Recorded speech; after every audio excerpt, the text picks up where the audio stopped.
Mga kamay love, ayan na nga, ipapakita ko sa inyo ang handaan sa birthday party.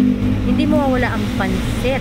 Ayan, may paksiw, pata po yan. At saka syempre, ang isdang inihaw, yan po ay tulingan. At ang hipon ay talagang namamayagpag sa handaan. Ayan, meron din syempre lumpia. Alay, hindi humawala yung tilapiyang inihaw. Ay, bangus pala, sorry naman. Ayun.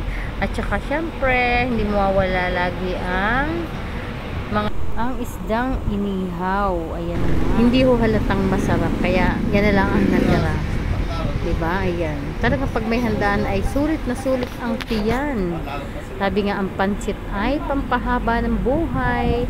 Siyempre, may fried chicken. Yan po ang mga ka-partner ng pansit at fried chicken.